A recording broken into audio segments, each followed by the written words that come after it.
Les retrouvailles et la joie continuent dans tous les aéroports américains, après qu'un juge a suspendu le décret de Donald Trump interdisant aux ressortissants de 7 pays musulmans d'entrer aux États-Unis. Comme cette famille irakienne qui vit à Memphis mais qui était coincée en Irak où elle était en vacances, 60 000 personnes ont donc quelques jours de répit pour rentrer chez eux, en Amérique. Quelques jours pendant lesquels Trump va tout faire pour discréditer le juge qui a suspendu son arrêt. En attendant, cette femme qui pleure, une Irakienne, est rentrée chez elle, ici, aux États-Unis. Être bannie à cause de l'héritage de mes parents, c'est une injustice, dit-elle. Mais grâce aux juges, aux avocats et aux activistes, l'Amérique sera toujours grande, peu importe comment.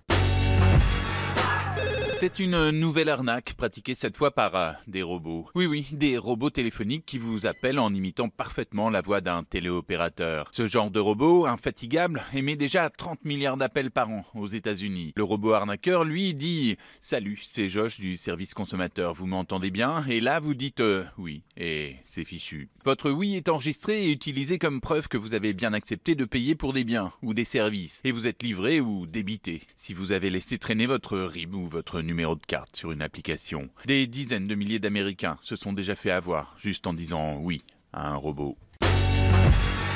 Dans cette ville au sud de Tokyo, on voit de plus en plus de femmes en habits traditionnels, des kimonos fleuris. Ce n'est pas parce qu'elles sont attachées aux traditions, mais parce qu'elles ont vu ça. Ces magasins offrent aux femmes en kimono des réductions, des soldes, moins 20%. C'est en fait la chambre de commerce qui a eu cette idée étrange. Elle voudrait que les Japonais s'habillent en japonais pour attirer plus de touristes, pour faire plus typique. Et ça marche, au moins pour ces jeunes filles très contentes de leur réduction. On imagine les commerçants français qui voudraient rendre leur ville typique, en incitant leurs clients à porter le béret avec une baguette sous le bras en échange de moins 20%.